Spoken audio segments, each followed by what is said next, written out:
Hey, everybody. Good evening, and welcome to tonight's episode of Critical Conversations. Let me drop a few quotes on you before we dive into our topic tonight. Nelson Mandela says, "There is no passion to be found playing small, in settling for a life that is less than the one you are capable of living." Joseph Joubert says, "It is better to debate a question without settling it than to settle a question without debating it."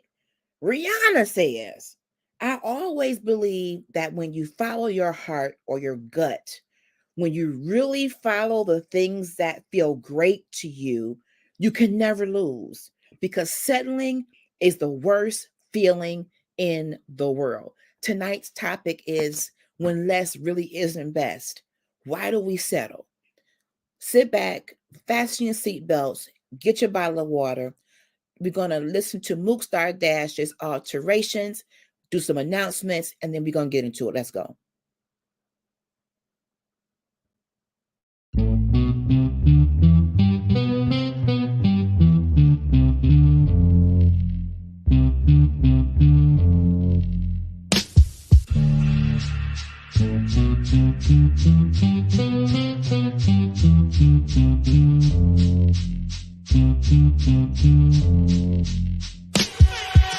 I'm tired of the same thing, same people, same memory.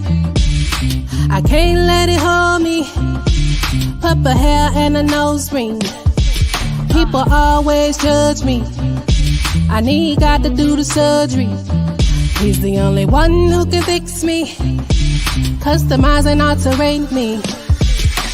God, I need alterations, please fix me. I need some changes. God, I need alterations, please fix me. I need some changes. God, I need alterations, please fix me. I need some changes. God, I need alterations, please fix me. I need some changes. I started running solo, lost some friends, lost some people.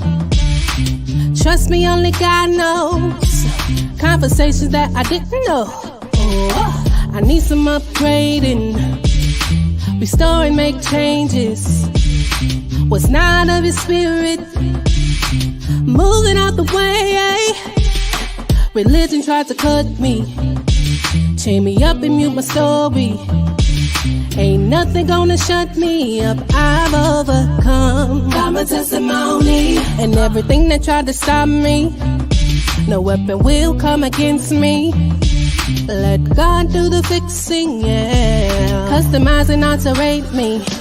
God, I need alterations, please fix me. I need some changes. God, I need alterations, please fix me. I need some changes. God, I need alterations, please fix me. I need some changes. God, I need alterations, please fix me. I need some changes. Hey, God, I need. God, I need. Please fix me. God, I need. Please fix me.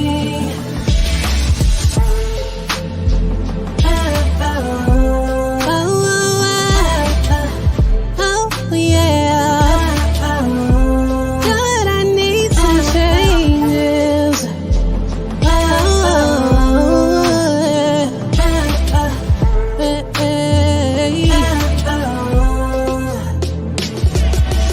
God, I need alterations, please fix me. I need some changes. God, I need alterations, please fix me. I need some changes.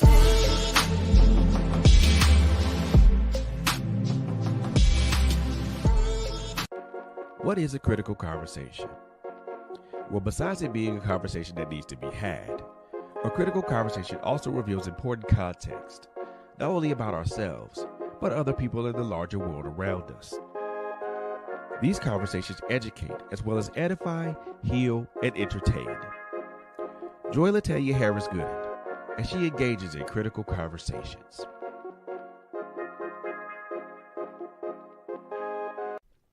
What is a critical conversation? Well, besides it being a conversation that needs to be had, a critical conversation reveals important context, not only about ourselves, but also the larger world around us. It is these types of conversations that edify, entertain, as well as heal. Join Latoya Harris Gooden as she engages in critical conversations, right here on Trailblazers Radio.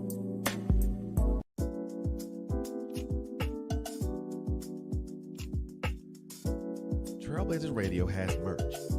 Check out our website, www.trailblazersradio.com/shop to check out our store. You'll find an assortment of hoodies and t-shirts in various colors and sizes, as well as coffee mugs in various colors. Again, check out our website at www.trailblazersradio.com/shop to check out our merch. Thank you.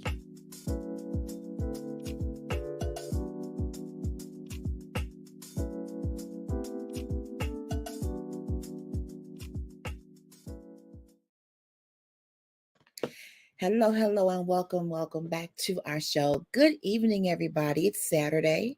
It's Small Business Saturday, and as you may or may not know, I am an entire independent paparazzi jewelry consultant, and we specialize in nickel and lead free jewelry.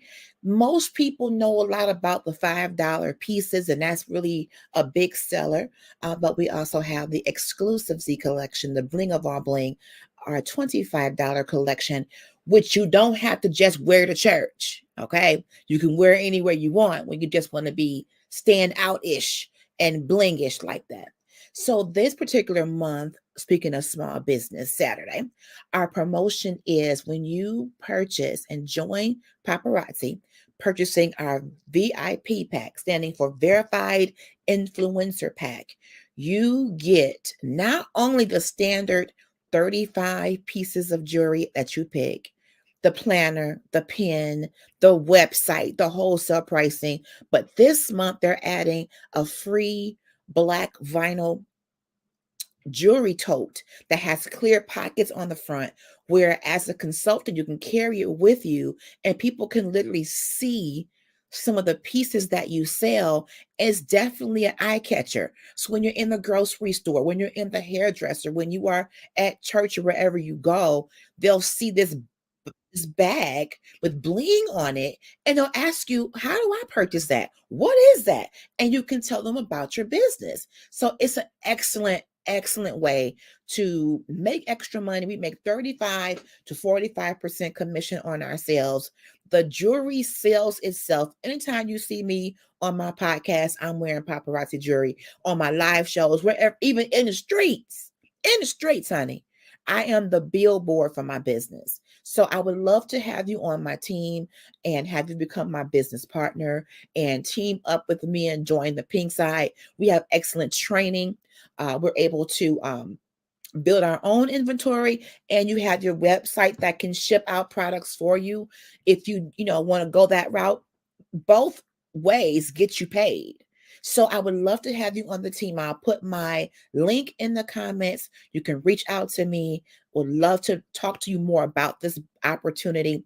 What else is going on? Monday. Oh my goodness. If you have not been tuning in to Monday Power Hour at 9:30 in the AM dial, you have been missing a treat. And we have partnered up with Andrew Griffin, Detroit area business owner, motivational speaker, mindset change enthusiast. He will be joining us every third Monday for 1 hour of power-packed mindset shift strategies, business acumen, budgeting, how to take control of your personal life, your business life. He is a wealth of knowledge. He also has an event space in the Detroit area. We'll be talking about and showcasing that. So I am so excited. So hello to you all. My CEO is in the room. Hello, good people. Thank you all for tuning in. We do appreciate all of your support for all of our shows, whether it's this one, whether it's sofa chat, whether it is check-in, Man Cave Conversations. We thank you for your support of the Trailblazers with the Z Radio Network. And yes, Power Hour has been absolutely powerful. And the reason why I like it on Monday is that's the beginning of the week. That's the day that the majority of corporate America hates the most, right? But is it not the perfect time to set up your week for absolute success? Me and this earring gonna argue today.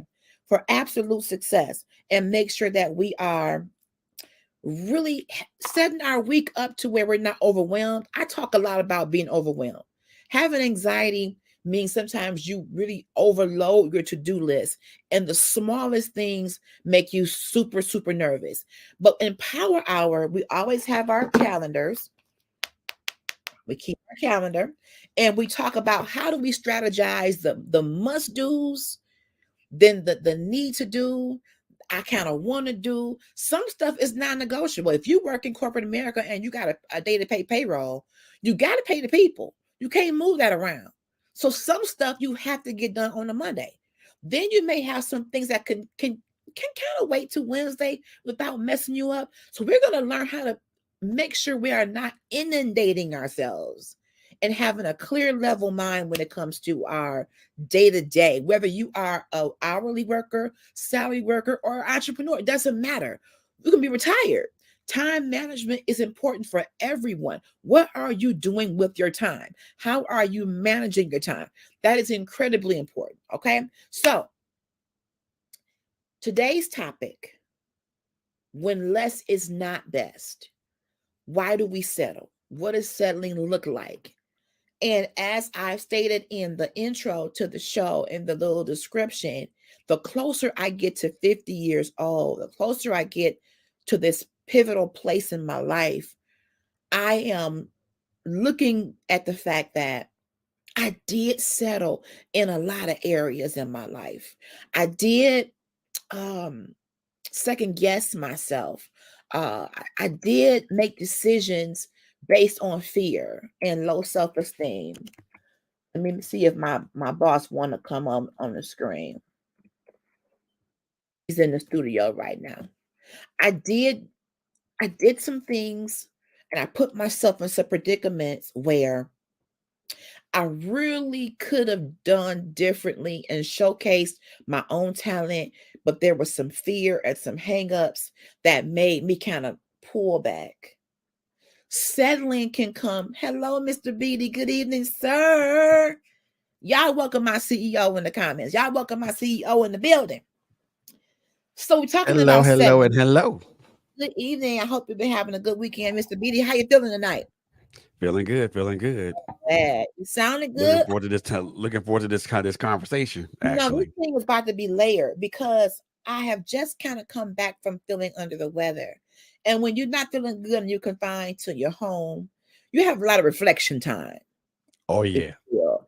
yeah. So, and that could be a good thing and a bad thing. All depends on where you Ooh. allow your mind to go. So during this time frame, brother, I'm like, okay, I kept thinking about ever since we had that check-in show. And it was Steve Wade that brought up the word settling. And I said it, Mhm. I said right then, we got to dive into that word. And he even asked, why do women settle? And a lot of it has to do, and I said this, low self-esteem. Hello, Diana Womack. I got on my t-shirt. I got on my millionaire in training shirt. And Diana Washington Womack is our leader over the millionaires in training, baby. I got my shirt on, Mama Wowo. I got my shirt out.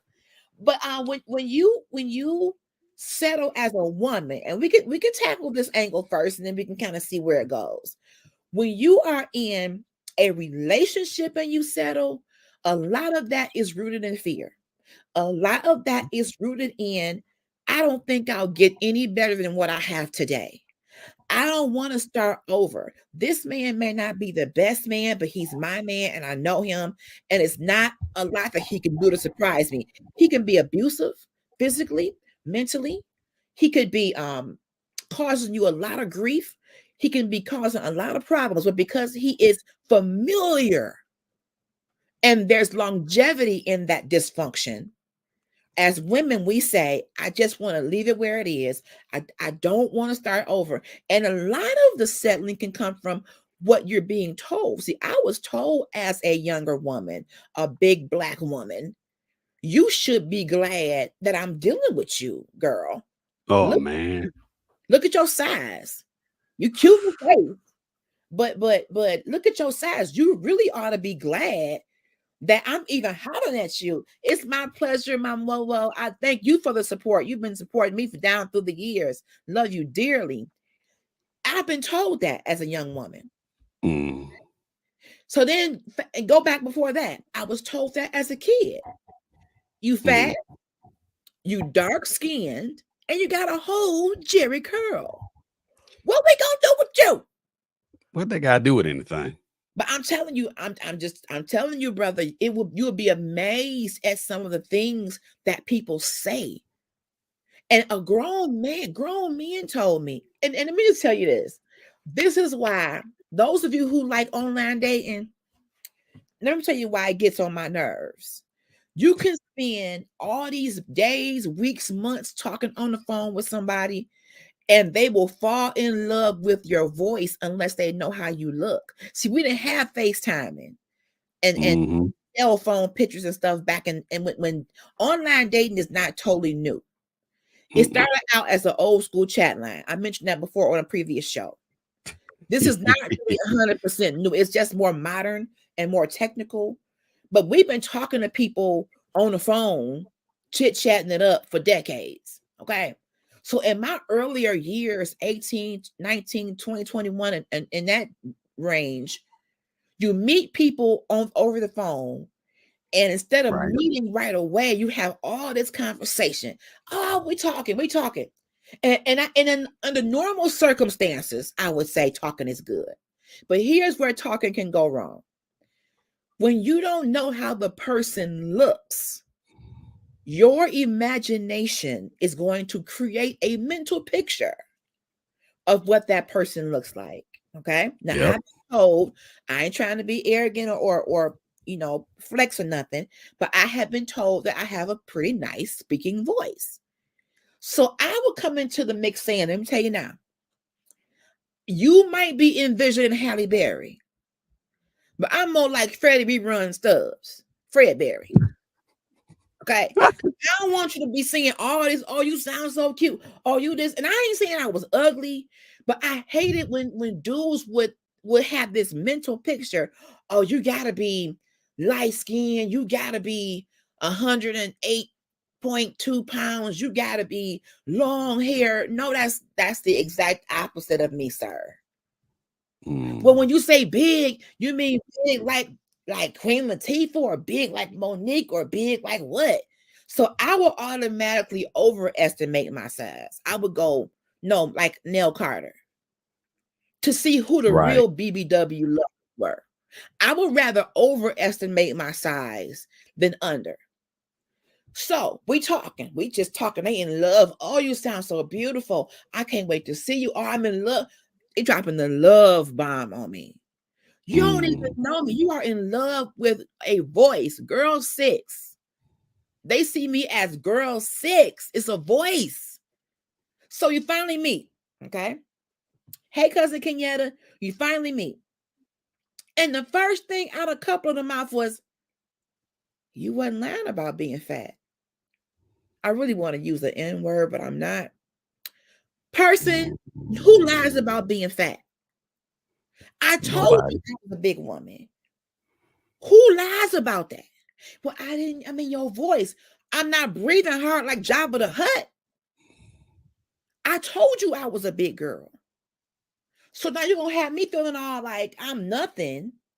I didn't talk to you all this time. And you didn't, oh, you in love. We planning futures, and we planning trips, and we planning weddings. Only to be told your size is the problem. Your conversation is on point. You sound beautiful. You're smart. Brilliant. But your size is not it for me. But I told you. So, and then they would start saying, well, you should kind of be, if I do talk to you, you should be glad. Because the average dude ain't gonna deal with no big girl. See, back in the 80s, see y'all, they loving the big girls now. But back in and the big brothers had the nerve. Attention, big guys. How you gonna act up with a big girl and you big your darn self? Where they do that at? You big, but you got the nerve to be choosy. Come on here. Even the big dudes was like, nah, she too big for me. We'll start a forest fire. I mean, I'm just saying. We set the stage. We set the stage. So if you're told from childhood to semi-young adulthood to adulthood that you should be willing to accept anybody because of your looks, you will start to subscribe to that if you're not careful. I'm just telling you the truth. Is it right? I know. It ain't right.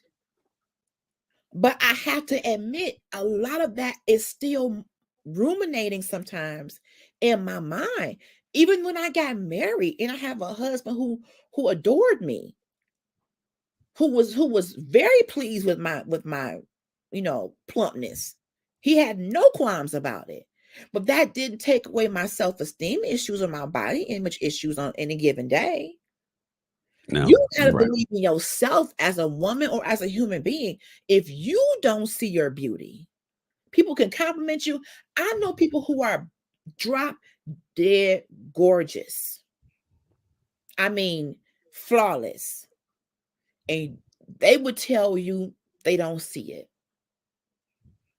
They could be on magazine covers gorgeous.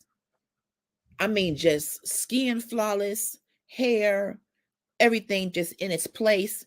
But if that person does not believe in their heart of hearts that they are fearfully and wonderfully made by an almighty God, they will always settle for second best, less than crumbs at the table.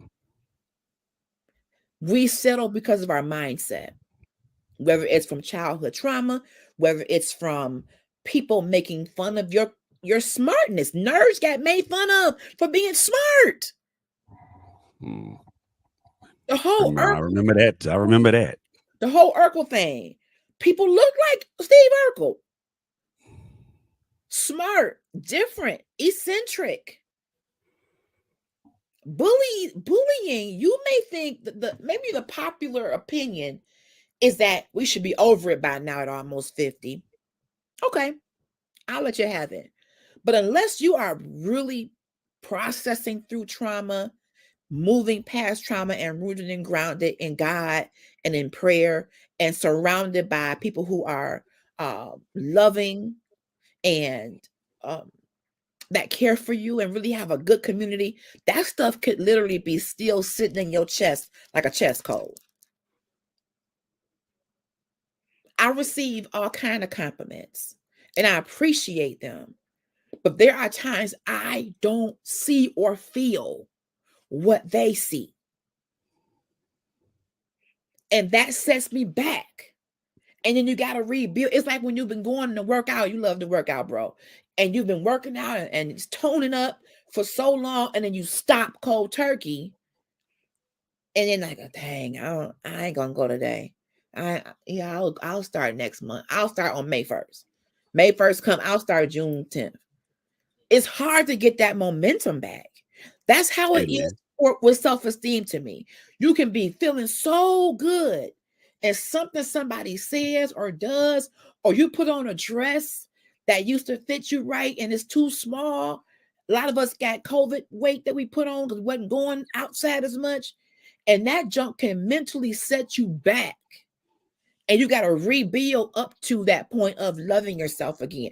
We're talking about settling. I'm going somewhere. But I just want to set the foundation that there is a psychological phenomenon that's happening in our minds when we settle. Yeah. There's something deeper going on when you know you walk into a meeting at work and you sit at the table and discussion is going on, and this is what you know, this is your bread and butter, you know, this kind of stuff. But you sit back and you kind of digress, because what are they going to say if I say something? They may not Right. like me speaking up. They may not feel comfortable with what I have to say. But if you know what you know, why wouldn't you speak up and say something? That's your job. And if you can prevent disaster from happening or help the team, why wouldn't you? But we don't, because of fear of what other people are going to say. And in some employment environments, they make you feel funny about what you know.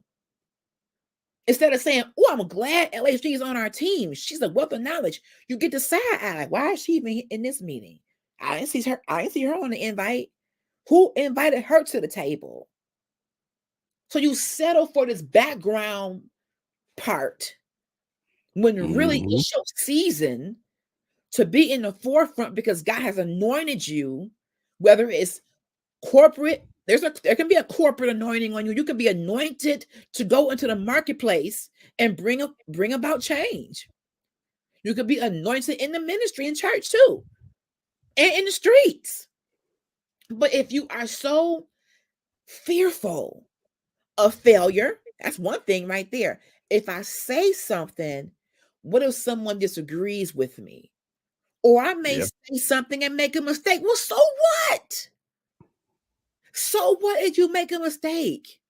I would rather go ahead and just step out there. Even in school, I remember feeling like, man, I think I got the answer, but if it's wrong, they gonna laugh at me. We talking about settling. You can't live life like that, bro. I feel like we have stifled ourselves. Purposefully and not purposefully. Come on with So I it. think we so I think we settle for certain things inadvertently, but also purposefully.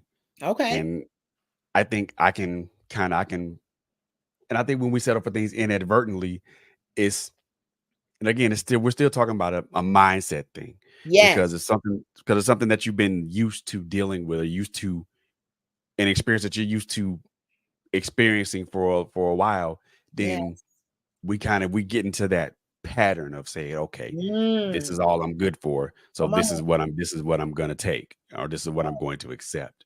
And that's the that's kind of the constant thing. The inadvertent part comes when we I think when we expose ourselves to different situations and experiences. Like it's something that's foreign to us Right. and we want to venture out into it and Mhm. make it our own, but then you have that fear of failure that comes across, and all of a sudden, Yeah. wow, I don't know if I can do this. I don't know if I'm good enough to do this. And Right. that's the inadvertent part of it because especially if you know for a fact, especially if you this is something like this is your thing, or you feel like Mhm. you're confident enough to do it. Yeah. You feel confident and you feel and you're first of all, you're brave enough to do it, but you also feel confident enough in your mind and in your heart and in your spirit to do it. And then Yeah. you don't do it, then now you're settling for just kind of I won't say mediocrity, but I'll say just Kinda, sorta. for well, you're settling for not taking a chance Yep. on your abilities or your talents. Yeah. And knowing that you have the ability and the talent to do it. I mean, Yes. we settle for a lot of things, mostly in it's mostly in relationships. And I can say that for a fact. I can say that for absolute fact that I think after the first couple of years of I won't say a couple of years, the first maybe 5 or 6 years of my marriage, everything was cool. Everything was wonderful. Mhm. Everything was great. Uh-huh. And then, certain things start happening. Mm. Um, certain things start happening. Um, I lost my son. She Yeah. lost her father. Ooh, wait. That changed the dynamic of things. Right. And then now we're both just settling for just living and just being in the moment and not being with each other. We're settling for separation and chaos and dysfunction, and not togetherness and unity and solidarity. Mm-hmm. And I think sometimes when we do that, when we settle for those types of things, because after a while it becomes a norm, It and does. That's the thing. When you settle for so long, you're like, it okay, be- well, it's the you know, norm. It's yeah, almost like you don't pay attention to it, that's right. and But it still hurts though. yeah. It But still hurts. then we both settled for, you know, and I can say, I won't say this. I can't say this for her, but I can say it for me. I think Mhm. I settled for just settle for being talked down to, because I thought that Wow. was how this person Wow. was supposed to talk to me. Well, don't yell Yeesh. at me. Well, I talk loud. Well, that's still yelling. You know what I mean? And again, this is not to disparage my ex-wife, because it's not to being disparaged. I'm just putting out there to make a point. To kind of put something out there so everybody can understand that when we settle for things, it's here. First of all, it's here. It starts here, but then Yep. it permeates down to the heart and to the soul, because now it Yep. gets to the point to where now we just feel like we're not able to do anything. We're not Wow. able to we're not able to do anything, or we're not able to be anything. We're Mhm. not able to achieve anything, because we feel that this is our pinnacle. Yep. This is our pinnacle. This is our top. This is the rank this is the only rank we know we can achieve. And we don't want to go. We don't want to break that. We don't want to break the glass or break the wall to see if there's anything else out there. And why should Because we limit our happiness in life? Why do we choose to do that? It's like for example, in corporate America, you only gonna make so much money based on the job you do. They tell you right, that. You can start at this rate, and the cap is this. I don't care how hard you work. I don't care if you bust your butt. This is it. But of course, in entrepreneurism, you can make a zero, or you can bust your butt, and the sky's the limit. Why do we accept limits even when it comes to love and relationship? Why do we accept that? Even when you said you're yelling at me, I talk loud. The middle ground is be careful how you speak to your spouse. I mhm, naturally talk loud, and that could kind of be misconstrued as yelling. I've been told that before. Yeah, mhm. yeah. So I have to watch not only the tone, but the choice of words as well. And I think we settle because of a lot of it is mostly just past experiences. Mm-hmm. Mm-hmm. Because if we failed in this one thing and we try to do that thing again and we fail again, now we automatically put a block or a limit on it, because we didn't fail twice at it. But the way I look at it in this point is, you're if you try the same thing and you fail a hundred times, and Mm-hmm. it only takes one time to be successful, right? Only takes Right, one time to get it right. So you can fail a right. hundred times and then get it right the 101st time.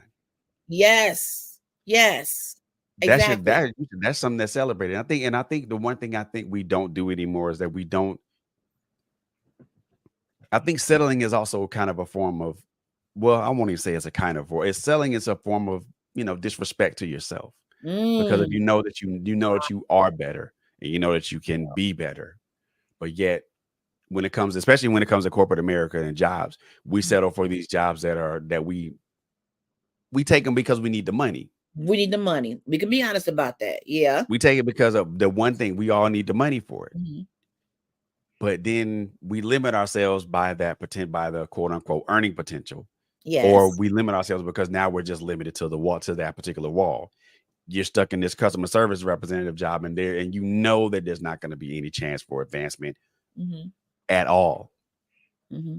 And you know you're not going to get a raise. You may get a raise, but you're not going to be advanced. And if you do get advanced, it's Hmm. only going to be a lateral move. Right. Right. And I think a lot of people settle for the lateral moves because, in a way, I guess in a way it's for them to justify, okay, I moved, but it's a way to justify them. I moved, not upward, but laterally. I mean, so we settle for it because we move. I've been here for such and such a time, Right. and I'm just happy. I've been here for 20 years, and I'm just Mhm. glad that I moved. But let's talk about that since we landed back on corporate America. And everybody's corporate experience is different. Let me put that Right. disclaimer and kind of preface it with, you may absolutely love your job, be making wonderful money, and you give God all the praise and glory on the way to work. You're whistling, you're singing, and that's good. Praise God for Right. your power to the people. But for the rest of the population who has found themselves in a job where they may have liked the job, but the nuances around it, the politics within it, the leadership therein causes it to Hmm.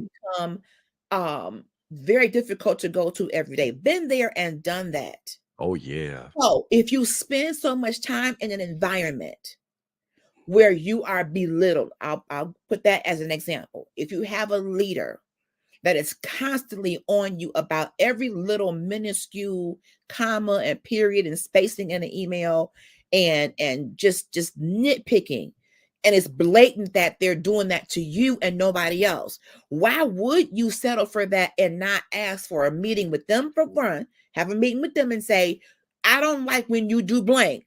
Start there. Two, if it doesn't get better, who's their boss? Schedule a meeting with them.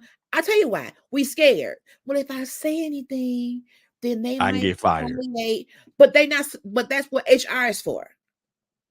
You should be able to take whatever grievances you have to your first level, next level, whatever, without retaliation. And even if the HR department acting a fool, there's organizations, the EEOC or the Labor Commission, Hmm. whatever. Why don't we hold people accountable in corporate America? The reason why they do some of the crap that they do is because we've settled for it. We allow it. We've allowed them to treat us like nothing. And again, that may Hmm. not be your testimony. Nope. But if anybody can relate to that, where you've come to a job faithfully, cutting the lights on in the morning, cutting them off in the evening, working through break, working through lunch, volunteering for projects over and beyond, way over and so far beyond, Hmm. to not ever be even acknowledged for what you do, less known the extra stuff you do that they probably don't even see and can't even afford to pay you for. Cousin Kenyatta, I know you my amen corner this afternoon. But when you allow that, y'all, when you don't, I'm not saying go in there and kick the person's door in and put Vaseline on and come in Rambo style. I'm not saying that. That will get you fired and prosecuted. You black too. You trying to, yeah, we got a problem. I'm saying there are processes and procedures in place when you have a grievance. I don't care if you work at the local Checkers hamburger joint. I don't care if you flip burgers or flip houses. There's stuff in place that's Hmm. supposed to help govern us and having a non-hostile environment. Why do we not move into that level and start fighting some of this stuff? Why do we But settle for poor treatment? but you know what though? You bring up an interesting point with that, and there's a caveat with that. There's a Okay, very strong caveat with that, okay, let's go. and I think it goes to not only just corporate America, but also think it also I think if we're gonna talk about it from that the selling part from that instance, I think it also can extend to the justice system as well. I mean, not to bring Mm, it there, mm, not to bring it there, all but right, since we've arrived there, we've arrived. it's we settle for it because there's also a lack of distrust with the system. Yes. We distrust the system. Why would you trust a system that is We are. constantly going to be, yeah, the odds are always going to be in their favor? Why, why would you trust a system Yeah. where you're playing with house money and the house is always gonna win? Wow. So we're talking about settling, most of that comes from, well, with corporate America, but also if we're going to extend it to the justice system, but also other aspects of this, there's a grand dislike for the system, how it operates for certain people, how it Yeah. operates against certain people, how certain people get preferential treatment, how other people do not get that treatment. So sometimes when you're not being treated fairly, or you're not being treated equitably, or if you're just being treated just blatant, you're just blatantly disrespected and Mm, not respected as a person or entity or anything of that nature, or even in the point where, and I'll even preface this with my son's death, mm-hmm, to where I got no answers from nobody, mm, no answers from DA, the Commonwealth Attorney, police chief, none of that. When you feel like you being when someone's not being attentive to you or yeah, not being sensitive to what you need or what you're feeling, or trying, or at least to the very least trying to understand or form some, or at least start the communication process yeah, that to hurts. where you can it can be at least be understood. Acknowledged. And not and in most I mean, cases, jeez. there we go. You know what I'm saying? It when and we settle for that because of the distrust in the system. Because Mm-hmm, I'm not gonna trust this system to do anything for me. mm-hmm. So I'm gonna just settle for whatever outcome I get. Wow, wow. And I then, want and to that goes to a lot of folks who, and again, this is not to disparage anyone mm-hmm, who been involved in anything like that, yeah. anything of that nature. But what, and this is just a question. Why do you think that most cities or counties or municipalities, especially when it comes to these types of instances, police involved violence or things of that nature, why do you think these counties and these cities settle with the families? Think Mm. about that. They don't want no more exposure than what they already have. True. Those kind of settlements, I always get perplexed. I want to welcome, I think it's pronounced Shelley's View. I could say it wrong. I apologize, but welcome. Thank you for your comment. Fear, fear, and fear. Cousin says sometimes the whole system is corrupt. Throw the whole system away. Throw the whole system. Mhm.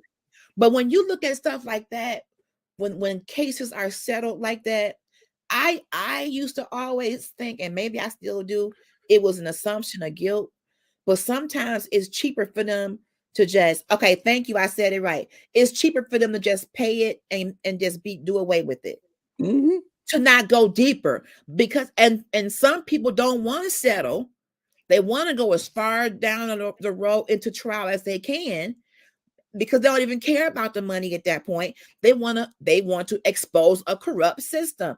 Thank you. I Or appreciate that. they want true what they feel is true justice. And True justice, meaning okay, don't just shoot me away with a couple $1,000,000.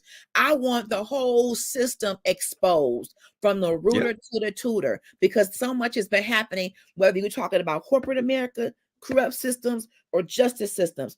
So much has been happening because we've settled for so much.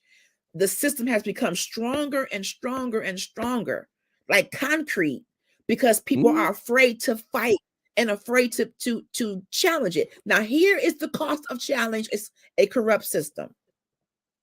I'm gonna go back to corporate America. I can see myself now 22 years ago, fresh into this new company.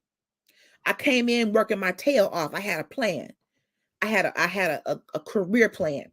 I get in here, I'm on the phones. Those of you who have been in call centers, it ain't for everybody. You are tethered Mm-mm. to a phone system. When you gotta pee, you gotta hit the button, and they only gave you 10 minutes of personal time. Personal mean bathroom time. Now I don't know about you. You eat a good lunch and drink a good cup of water. What goes in must come out, and sometimes 10 minutes won't suffice. Mm-mm. Mm-mm. So you better go to the bathroom on your break. So you are tethered to a phone. You are taking phone calls all day long. Some days are busier than others. Monday was the worst. So when Always the you worst. finish your phone call, when the phone call is done and a customer is gone, you have what's called ACW. It stands for after call work. Okay. It's the stuff that you do to wrap up the call. Yes, the green light, the green light. Y'all got teams now. See, we ain't had teams 20 years ago. We was the team. Locked and loaded, headset, computer, sit in your seat. Okay. So when the call is over and you go into this mode called after call work, all right, you're putting in your documentation. When you will hope that when you call the company, don't you want them to document your file? Yes, we got training to do that. So you're putting in information, you're making whatever follow-up phone calls you got to make. You're wrapping up that customer's experience. They're gone, but you're making sure what you said you would do, you do it. But you got somebody watching you, okay? And they're saying, what's taking you so long, Latanya? Well, I had a complicated call. I had to do a tow. I had to set up a rental car. I had to make sure the customer, they lost their keys. So I had to get them transferred over here. It's called after call work because it's work after the call. I'm going somewhere, saints and friends. So you owe me about my time, okay? I got into the meeting one day. I said, I got a question.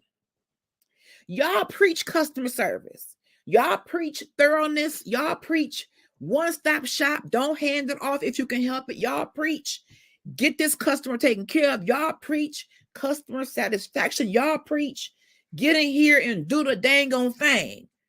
But you're hovering over me like a dang on dragon. Micromanaging.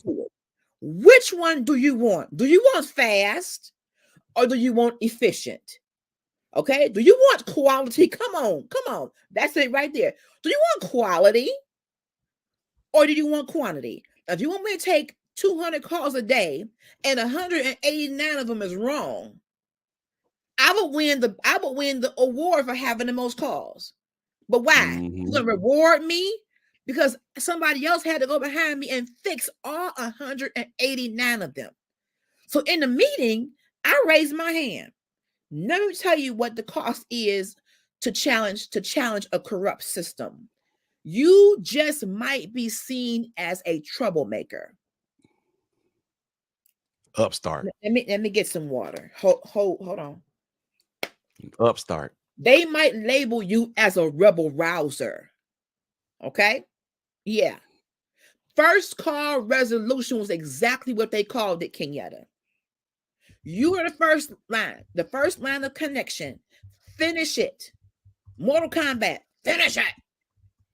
But then when I come in with my skill and my finesse, and that customer is loving on me, they like, girl, you the bomb.com. And I'm putting in my document. Now, I believe in thorough documentation. I train this stuff in corporate America.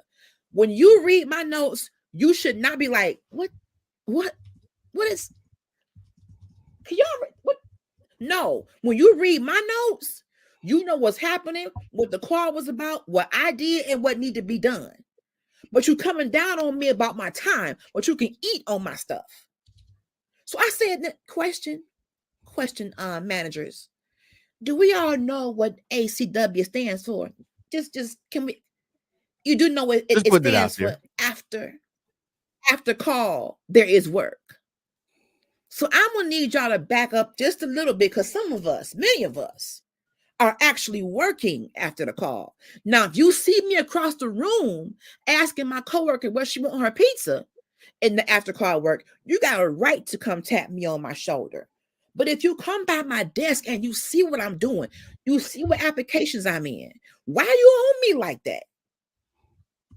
But when you don't step up and stand up for yourself, I'm talking to y'all who may be dealing with this right now. You can professionally say in the meetings, in the huddles, I do have a problem with how y'all treating us. Because all of us ain't slackers. You know who your stars are. You know who's carrying you and who's dragging you. So don't put me up in there and got me feeling all funny about what I do, knowing that I do what I do. First of all, I do it as unto the Lord. Can we get an amen for Jesus Christ in here? Mm-hmm. I spent 25 plus years taking phone calls in and out of different departments. I learned to love it. And let me tell you why. I love problem solving. I love when somebody calls me with a problem at 7:15 and by 7:30, I have pretty much solved it. I thrived off that. They will be so excited. You just don't know how much you've helped me, Tanya. You made me renew my policy because I was wondering what I was paying for. But because you helped me, I thrive on that. But what if nobody ever stood up to the powers that be? You got to be willing to be that rebel rouser. What you gonna do to me? My stuff was tight. My work was tight. I ain't trying to brag. What you gonna do to me? I want my attendance, baby. I didn't call off. If I called off, the rapture then came, and y'all still here. Okay, that's how I work. So when you decide you tired of settling, you're gonna have to have a thick skin. Okay. See, cousin Kia know what I'm talking about. We love problem solving. We love getting in the meat of stuff and researching and pulling up this screen and pulling up that screen.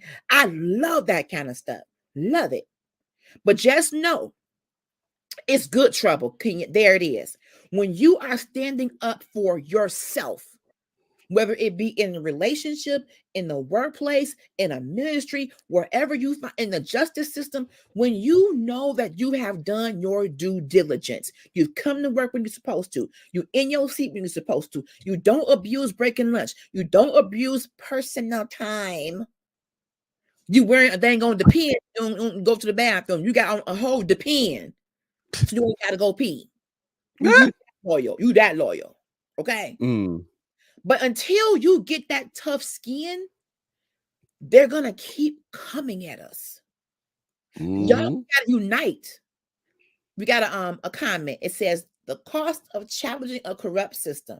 Yes, number one, you are looked at as a problem or a renegade. When I stood up in that meeting, let me tell you the real cost of it. When they left that meeting, I want to finish that free. That's a good comment, and then I'll comment after. 2 is you're going to be the one constantly in the crosshairs of those you've challenged. That's my next point. 3, you'll be put in situations to fail. And 4, those who you've challenged will find a way to get rid of you. Here is my story on all of that.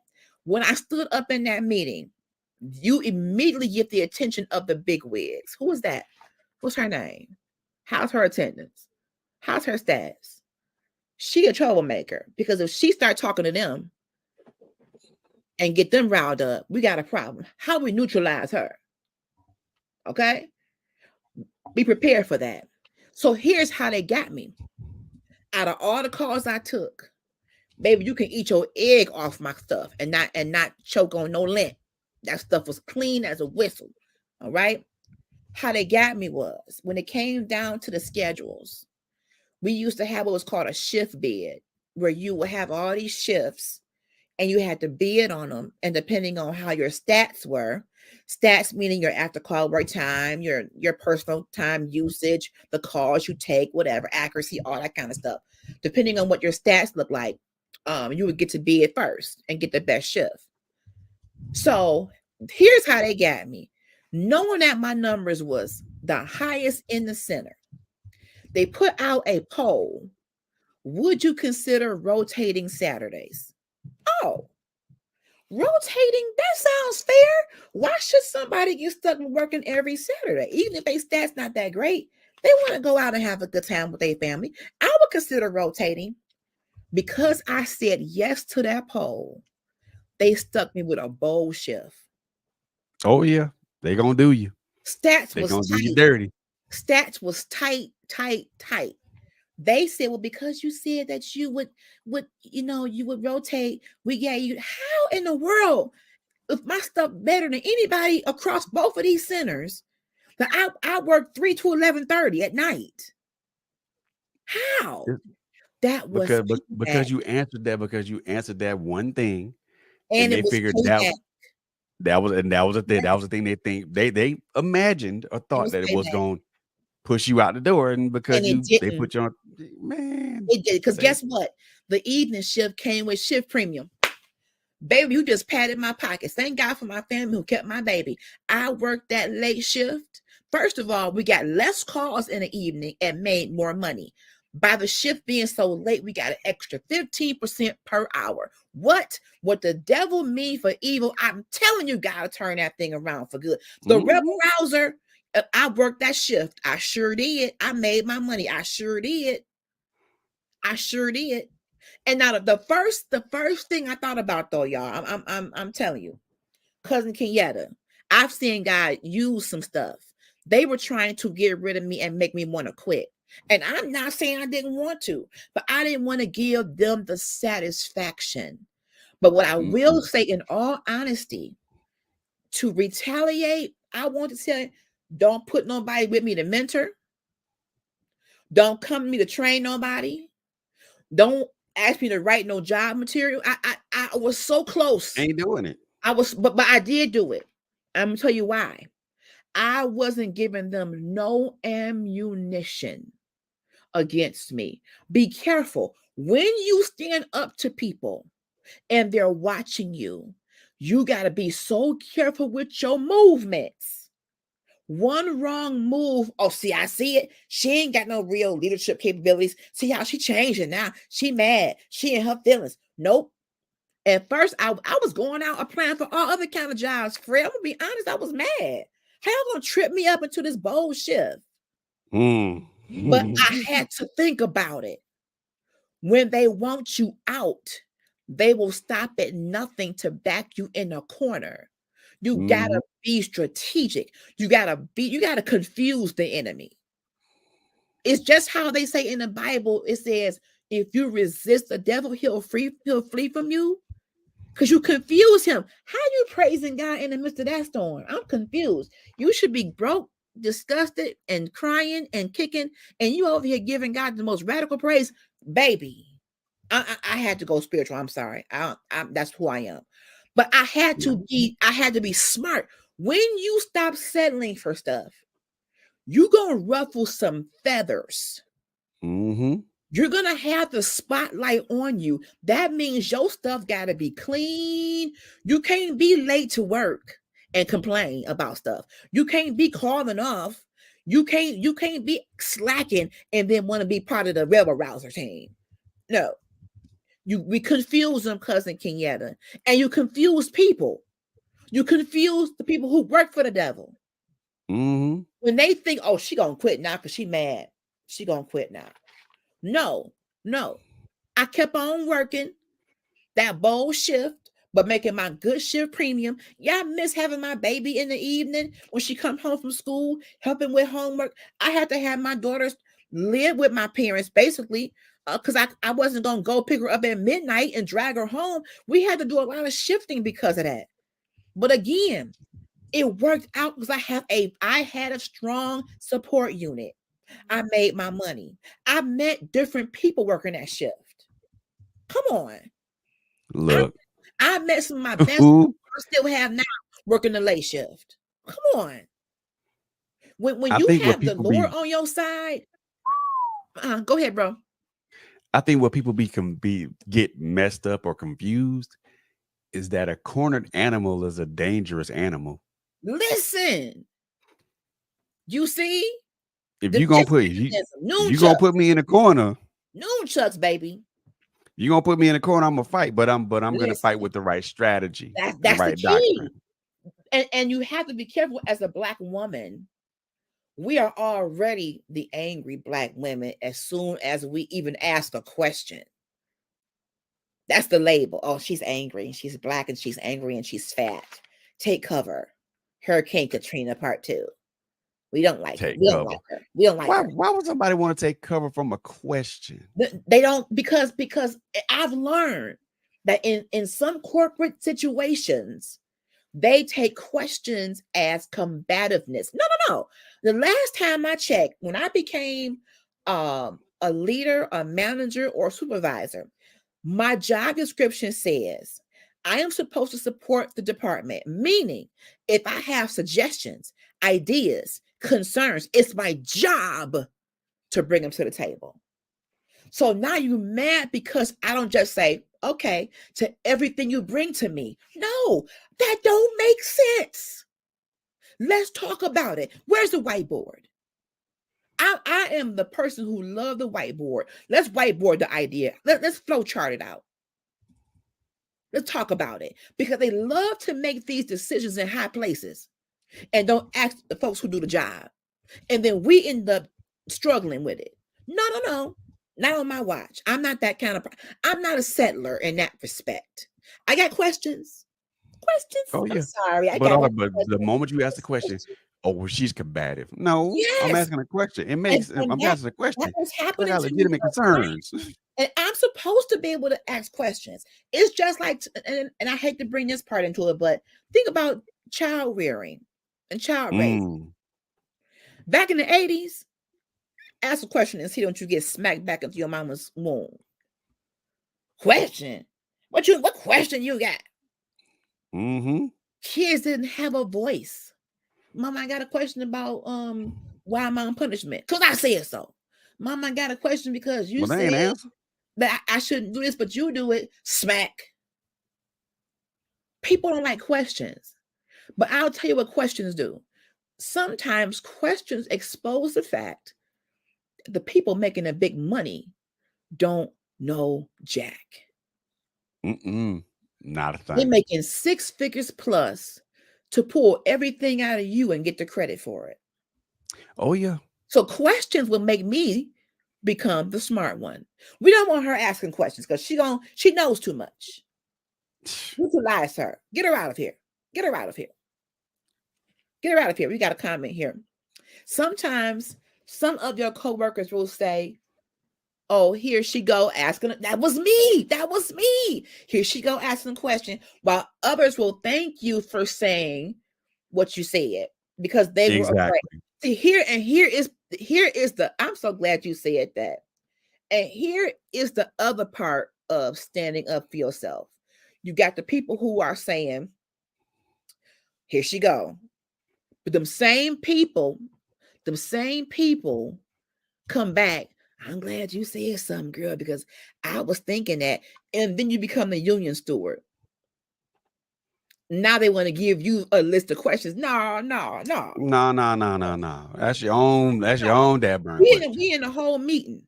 You ask your own question. You're gonna have me in a hot seat and you over here kissing tail. No. I've had that happen. Tell Tanya to ask this. Don't tell me, Jack. I got my own. No, it's every man for themselves out here, honey. If I'm asking a question, No. it's gonna be for my own personal knowledge. But Yes. also if they ask a question, Yes. if they answer the question, it's gonna be for everybody to understand. And get this, we used to have what was called town hall meetings. Now, in my head, a town hall meeting is a meeting for the town, to express their, likes, Nah. dislikes, just like you would have in a government situation or a city or state situation. Town hall, bring in the town, like a city council meeting, bring in the citizens, and let's talk about what's going on. That's a joke.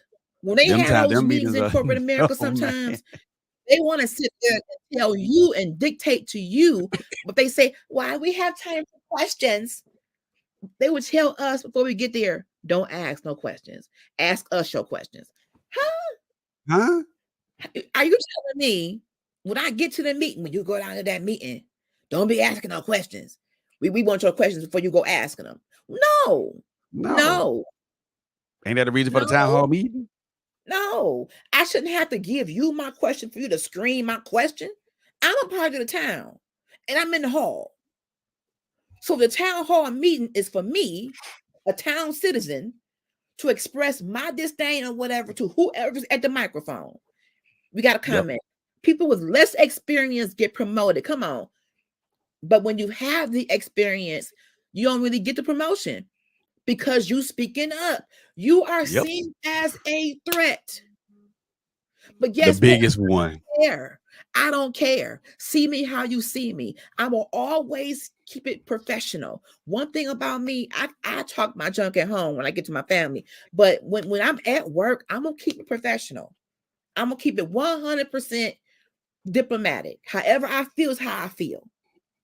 You gotta do that because they'll get you caught up on something else. We already charismatic people culturally. I talk with Yep. my hands, as you can see. I do. This scares them. This right here. The hand movements, Well, that's an immediate threat. they can't stand that. Why is she doing that? I'm feeling uneasy. Is anybody else feeling uneasy? It's called nonverbal communication. Come on. Come We on. all do it. This ain't nothing new. This ain't nothing new under the sun. Don't feel threatened by it. And don't have a little bit of passion in your voice. I was told to temper my passion. That was the biggest thing. Let me tell. Oh, wait, What? we're Oh gonna get God. somewhere. You don't have to temper your passion when you're in these meetings. Temper your passion because it comes across as if you know more than them and you're making people feel uncomfortable. How about y'all get some dang on passion? I don't care. If y'all had some passion, we can run this department and make things work cohesively. That's the problem. Ain't Temper nobody my dang on passion. passion. Eh? No, I don't Yes, care. temper your. First of all, Look, anything I put my name on or my hands to, I'm going to automatically bring my passion. I don't touch it if I can't be passionate about it. That's just who I am to the white meat. so you asking me to If I'm- dial myself down yes, come on on, account of settle. not That's called looking settling. somebody look bad? Is that not settling, bro? It is. So I can No, fail no, back no, and no, no, settle no, no, so no. everybody else at the table can feel comfortable. When I know good and well this is not right what we're doing in this room. Oh yeah, They don't want to come we to do the that. they don't want to come in the room to figure stuff out and to fix stuff. People just love to have meetings just to have meetings. If you're gonna drag me from my desk and from my work for 2 or 3 hours, we may as well talk about the doggone thing. I got questions. And I come in with my whole notebook. Question number 1. They're like, oh God, oh God, oh God. Okay, we I was that we person. gonna be here a while. We gonna be here a that while. person. Shelly's view. I was that person. Here she come with her notebook. Jesus, we ain't gonna get out of here till tomorrow. You know my thought process would be when the moment you ask a question, I was like, okay, cool, we gonna Well, be here a I'm not while. leaving here without clarity. I'm not leaving here. See, y'all leave a meeting and be confused. We gotta have another meeting. Why? Why? I'm not Was it not leaving clear to here y'all? until I understand. I'm not. That's why I talk about on my page. I put a post about there. If you don't like questions, you don't like me. Even when you're dating, come on. Why would you settle for every time Dick and Harry to tell you how cute you are or how your wagon is dragging, and you don't even know what they're all about? You ask so many questions. You talk too much. Just lay down. What? Look, no. I got questions. I got I got a whole bunch questions. of questions. I got a whole bunch of questions. I got a notebook full of them. Come on, I'm not out here to just be doing stuff just to be doing it. I'm almost 50 years old, and this has been my way for most of my life. When I come into a job, I'm the one to come into an interview and ask y'all questions. I'm that girl. Well, what is the advancement opportunity in this job? And what is the most difficult part of the job? And what is the operations day to day of the job? When they get through with me, I'd interview them. That's Latanya Harris Gooden. Mm-hmm. Because I'm interested. I'm invested. But Questions most people that me, I'm settle, thinking. but when we settle, we've lost interest. We've lost we've lost investment. That's it. If I don't ask no questions, I done lost interest. I done tuned you out, and I'm When we waiting settle on for my what we chicken have, wings. when it comes to especially when it Oh, comes to our interpersonal relationships with people, when we settle, that yeah, means I don't have any interest. I don't want to ask none. no questions. I ain't trying to. I don't want you to ask me no questions. I'm just here for the simple fact of we both got needs and we trying to fulfill them. But And let's go there because the article I have talked about what happens when you settle in a relationship. Okay, this article is called "How Settling is Ruining Your Life." Since you opened the door, Brother Fred, let's go. Your relationship won't last.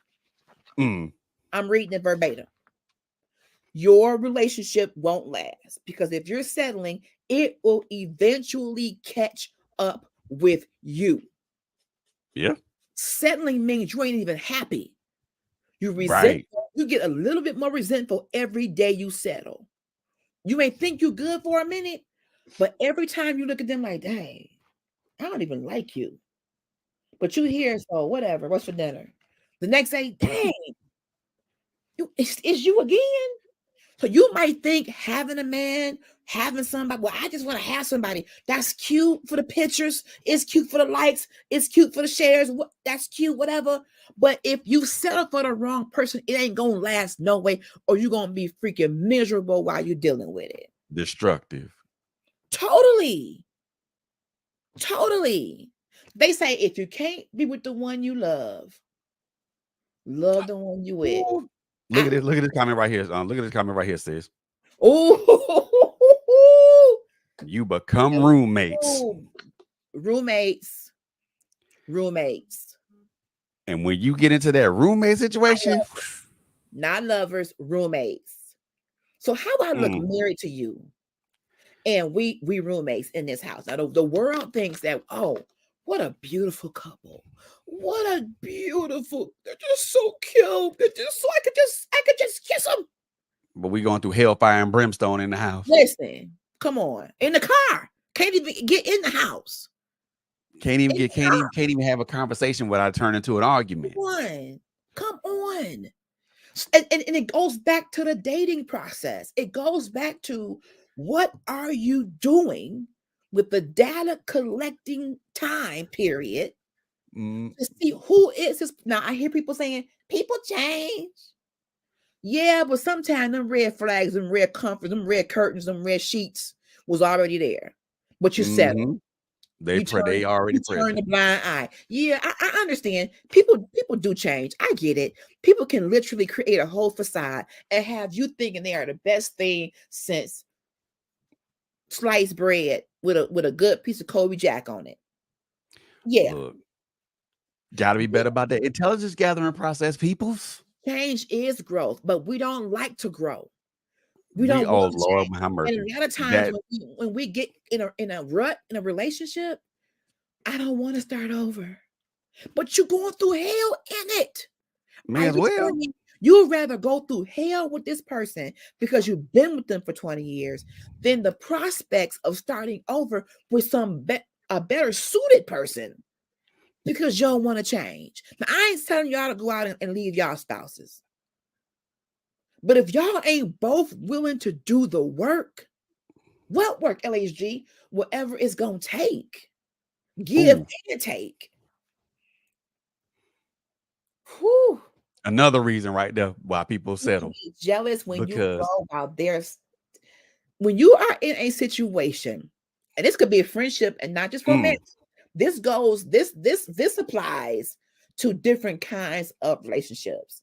You can have a friend, and your friend is, I've been looking up things. I'm going to school. I'm getting ready to start a podcast. I'm getting ready to, finish my degree in this. I'm getting ready to start my business. Oh my God, girlfriend. I'm finally getting ready to open up my ice cream shop I've been talking about. Why would you do that? Ain't nobody eating no ice cream. It's too cold. Shut up. Oh, so you don't like that I'm doing some stuff for myself. Now you want to be acting funny. Because let me tell you, this right here, you preaching in these comments. You're going to have to be on part 2 because you preaching in these comments. Equally yoked does not just apply to romantic relationships. It can apply to friendships. It can apply to any kind of connection.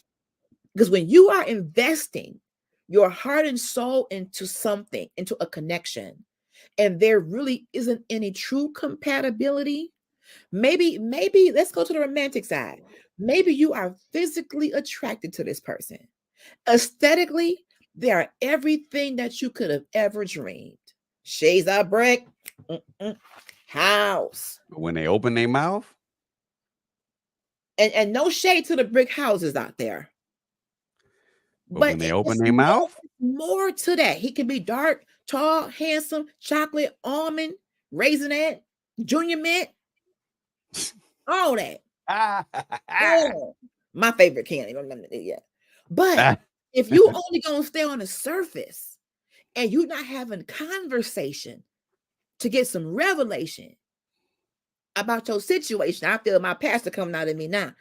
Then you're gonna be in a world of trouble, tribulation.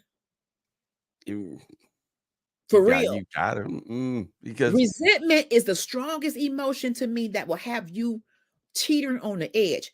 If you just dealing with somebody because they somebody and they been with you, well, he been there for me and she was there for me back in 72 when my dog passed away, and then she was That was 72. on the card back in That 60. was 72. Well, what are they doing for you now? That was This time, 1972. man, we are spending time with people day after day, month after month, year after year, that we have no business being even connected to where the sight of them gives you bubble guts. I can't stand this person, but I'm selling And because they because I'm not saying you should just go rogue and sever the ties and go evil, but you have to be realistic. If I'm settling, whether it's a marriage or a friendship, at some point, my unhappiness is going to step onto center stage and I'm going to start detesting you. if I haven't already, And then it's going to start being evident to other people. You can very only much hide so. detest and disdain for so long. You can Hmm. only hide that crap. You can only smile. Take a selfie, honey. Cheese. You go like, oh my No, God. no, You good damn go, well you ain't want to do it. you go at some point, the real deal Holyfield is going to surface. Hmm. And you're not going to be able to have not one good conversation, because every time y'all talk, it's going to be an argument. Every time y'all sit down at the table, well, hell, you got my nerve. Well, hell, who want to live life like that in a marriage, in a Dysfunction. relationship? Dysfunction. Dysfunction. And do you know what dysfunction does? Ooh, it's a destroyer. I done lost all my edges due to dysfunction. No, no, no shade. I done lost. I mean, real talk. I done lost all my edges to dysfunction. There is a Doesn't there is a chemical, I think it's called cortisol. I need Dr. Dana McKellar and Taka in here. That stress causes you. I think it's called cortisol. That stress releases in your body. And now you're talking about hair loss, migraines, high blood, low blood pressure, no blood at all. Now you're talking about backaches, neck aches, stomach aches, ulcers. Your body can't afford you to settle. Your no health ma'am. can't even afford you settling. Nope. Your whole being is negatively impacted when you settle for anything less than God's best in any of the areas of wellness: physical, emotional, financial, occupational, intellectual, social, any area. Yep. You can't afford to settle. I am about to be 50 in another year. I gave up on my dreams because of body image issues. It is a dream come true to sit in this chair and have a whole podcast. I wanted to be a TV news journalist. I didn't go to Specs Howard School for Journalism because I figured, who want to look at a big old black woman on the television? Well, y'all looking at a whole big old black woman in a turban tonight. And it feels good to have a spot to have a voice. Yes, it does. No more settling. No more settling. We got to be done with that. And if you settle on a job that ain't for you, guess what's going to end up happening? Your career going to die. Hmm. It's going to catch up with you. You're going to say something to somebody in that job. You're going to look at somebody the wrong way. You're going to write an email that's cutthroat, and they're going to write your butt up. Yep. When you settle for not pursuing your dreams die. Your aspirations die. That part, bro. How many of us, you know where the most dreams are now that never manifested? In the cemetery. Mm-hmm. Yeah. Cemeteries Fact. have the most unmanifested dreams and aspirations because people have settled for what, well, my mama did this and my daddy did that, so I probably should do this. No, what do you want to do, sis, bro? What do you want to do?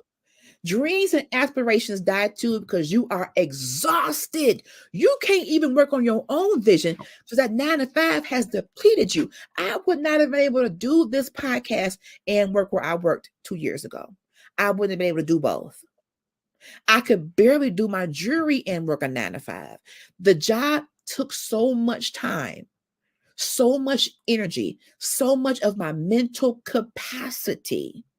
Yep. We settle for what we have. Yeah, but I need my paycheck. I still do Mhm. need my paycheck quite as it's kept. But because I fell ill, and sometimes God will push you in a corner and pluck you out of stuff when you're not strong enough to step out on faith yourself. Oh, this is good. It takes discipline if you're going to do both. You got to be able to allocate the right amount of time and energy Mhm. and staying prayerful and focused. If you're giving more energy and time to your 9 to 5, and then when you get home, you don't have enough for your vision, that means the balances are off. So maybe you can't work 14 hours. I only got paid for 8 anyway. I'm We salary. we settle for imbalance. We settle for imbalance in our lives, in our personal lives. We settle for Yes, imbalance in our career, in our work lives. We settle for yes, imbalance in our social lives. All that yes, you just put it out there. yes. Shelly just put it out there. It's when we settle for imbalance in every aspect of where we are in our lives, our whole life is going to be out of balance. Going to be Whole out of life. order. It's going to Yeah. be out of alignment. Yes. And the worst thing to me to be is to be out of alignment. Be out and Right. and everybody talk about wanting to be in God's alignment, which is very important It to is. to those of us who are believers. But just as equally as important as being in alignment with yourself internally, externally. But that to me all falls under God's alignment. It does. If you're going back to God's plan for you, do you think it's God's plan for you to be in a job that's making you sick and lose your hair? No. You think it's God's plan for you to be in a marriage where you're being abused? You think it's God's plan for you to be in even in friendships where they're draining you of every ounce of joy, peace, love? They're draining you of all your fruit of the spirit. You ain't got no fruit of the spirit left when you're dealing with them. You None. look like a prune. So then they got you looking like a whole California raisin. That's not God's plan. If God's plan is for us to prosper in our soul, in our body, in our mind, in our spirit, in our finances, in every area, man, I really have been out of alignment. And a lot of it comes from people. Mm-hmm. People putting their negativity on you, their unrealistic expectations on you, and you hit the subscribe button. Yeah. Bing! But it also goes We to have been the choices that we subscribed make to too. that. It also goes back to the choices that Oh, we make too. absolutely. Because our choices have consequences. Absolutely. The roads we choose Oh, the roads we choose to ride on. true. True. True. Your car out of alignment because you've been riding on a road full of potholes. So here's where the rubber meets the road. We come to the last half hour. And thank you all for you have been rocking with us for this topic. It's layered. What do we do to change it? We've identified a few different capacities where we might have settled: relationships, friendships, marriage, job, where we have second guessed our own God-given ability. I could even go a step further, and I ain't gonna stay here long. Some of you have a calling on your life where God speaks to you, but you don't even do what he says to do, or you feel like you are inadequate and you sit back in the shadows. You could have a Holy Ghost download. I mean, you a Holy Ghost Power Ranger. You could have a whole download, and God says, go over there Ooh. and do this. Go over there and bless them. Go over there and say this. But because of Ah, your own feelings of inadequacy, well, damn. I don't have a title. They're not going to accept me. I'm I not dressed oh, right. I can so relate to that. Ooh wee. I can so relate to that. Ooh wee. Ouch, for real. And for many of us, this is why I told God recently, if you mean for me to do this, and he knows that this is talking about, that the next time I get asked to, I won't say no. Listen, Shelley's View. This is the book we read for Girl Chat.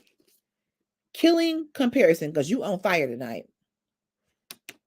The sisters and I are reading this book, Killing Comparison. Because Join up for Girl Chat with that, man, because when that's a you powerful book, start man, for real. comparing yourself to other people, I don't sing like her. I don't preach like her. I don't know how to do that. I can't do what she does or what he does. You're not supposed to. It's by Nona Jones. Killing Comparison. Reject the lie that you aren't good enough and live confident in who God made you to dang on be. Damn nabbit.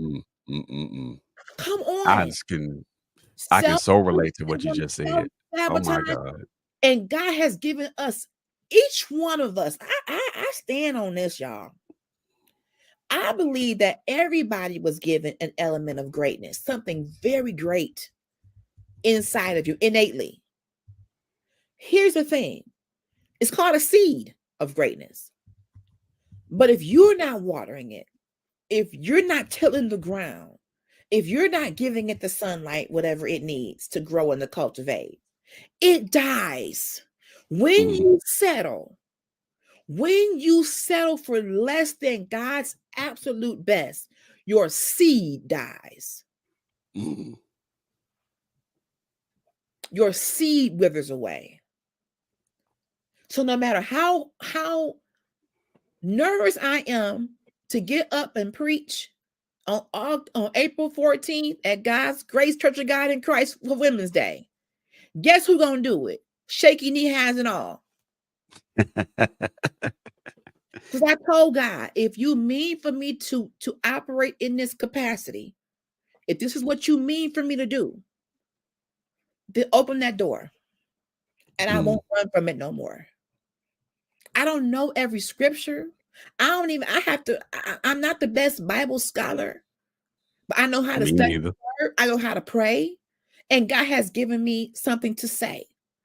So I made a deal with him. If you open that door for me, dear Jesus to Christ, I'm going to walk through it. And what if everything that you ever needed was on the other side of fear? And all you had to do is say yes. What It was so thing if? for us to do. What if? Because settling turns the focus back to you. Well, you don't really have this. You don't really have. Nah, I'm good. When you know in your knower, you could do that. Yep. You don't even apply for the job. You don't even go for the promotion because, well, I know so and so gonna go for it. And she got 2 degrees. Yeah, What that and matter? I only been to college orientation, so I know they're What gonna that give it to matter? her. I'm good. I'm good. You don't know that. And You see, don't know that. and the question you have to ask yourself is, what does that matter? Whew, come on, magical question. The $1 million question. What does Stop. that matter? Why does that even matter? Who cares? Get out there, Whew. jump out there and jump out there in the deep end of that pool, What's the feet worst first. that can happen? If you apply for it and get rejected, you got a job. If you apply for it and get it, you got another job. Come on. Exactly. It's a 50-50 chance. You win or you lose, or both, or you win or you lose both ways. Actually, you win both ways because you're still employed. And consistency is key in so many areas because many of us, if you're in the right community and you got the right set of friends, they will not let you be mediocre. Let me tell you how I probably get on my brother's nerves. Bro, what's going on? Bro, what is that? Bro, what's happening? What's happening?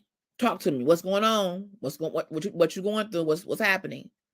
When you're in the right community and they sensing like she's a little off today. Or a couple of her posts are a little concerning. Do you need something? You need me to come roll through and get you? You need to go walk by the water and scream and holler and cry? What you need? When you have the right kind of connections and people who literally will not let you fall. I may not be able to fix it all or fix any of it, but I can listen. I can pray. We can strategize together. I can hear you out. Invaluable. I can pay attention. I ain't that It's broke, but I can't pay invaluable. attention. I can pay attention. It's invaluable. The right people in the right community Ooh wee. is invaluable because they're gonna make sure that you don't fall on your face. See, They gonna tell you to hold your head up, even though even though hell's happening around you. man, And they gonna make sure that if you go through the fire, they gonna make sure you come out there not smelling like smoke. man, and even if you scrape your knee, I may scrape mine too, and we just gonna get a band-aid together. I am stuck Mhm. on band-aids because band-aids stuck on me.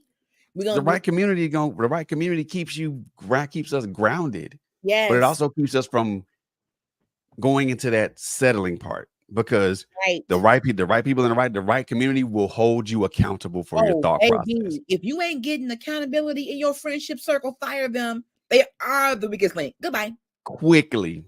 Because if your friends are not holding you accountable and you not holding your friends accountable, then there's something wrong with your friendship. And if you're not telling them what your goals are so that they can hold your tail accountable, shame on you. You play too much.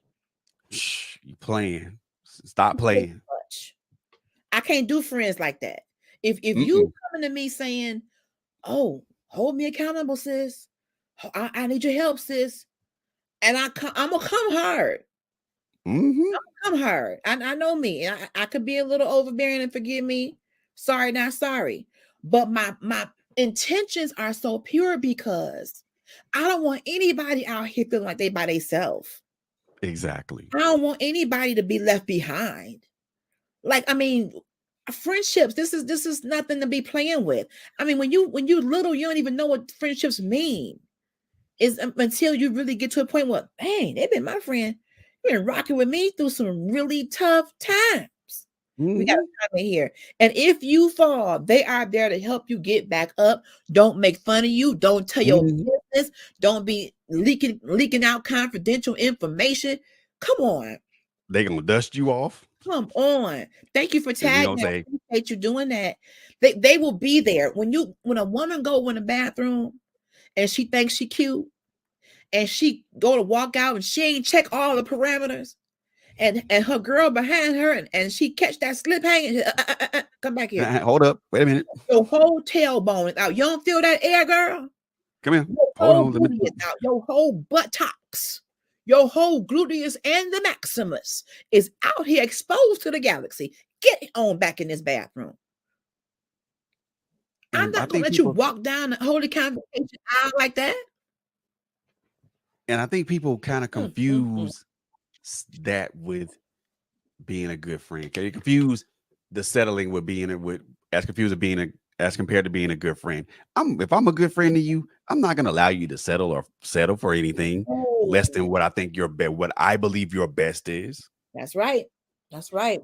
I'm gonna do whatever I can to kind of get you to whatever that pinnacle is for you, whatever that pinnacle is for you. That's right. And I may be hard, I may be a little bit overbearing, and I may come off like as a drill sergeant. But if I believe in you, Yes, if I that's it. believe in you and That's your it. talents and your abilities Yes. and your disposition, Mm. I'm gonna do whatever I can to get you to where you gotta go, wherever you Ooh-wee. need to go.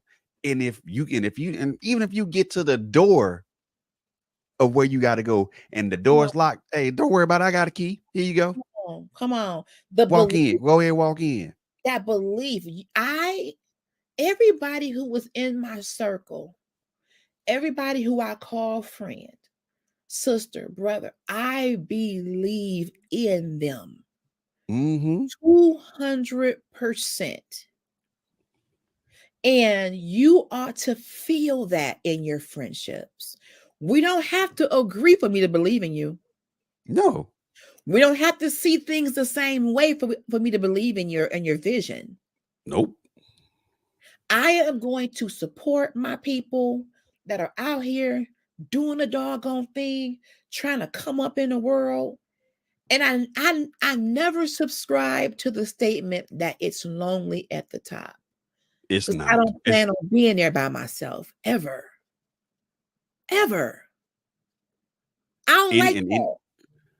Anyone that says that, phrase, they don't have a community around them. Oh my gosh. Community is so important, even with this topic of settling. Sometimes you need those really honest friends, family, whoever those people are, to say, you don't see what I see. Don't you Exactly. know you sitting on a gold mine? Did you just see how you single-handedly produced this and wrote this and interviewed them and planned that and handled that? Hmm. I worked in the call center. Oh my gosh. I'm talking 25 years ago, 22 years at the one company.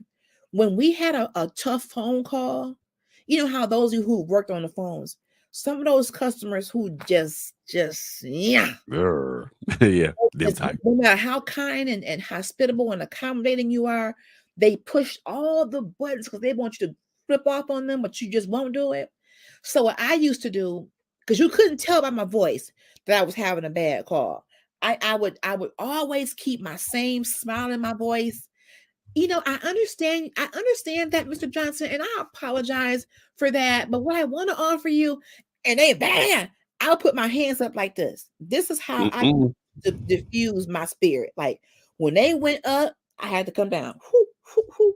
So when I got done with some of the worst calls, my coworkers would be like, "Girl, you did that."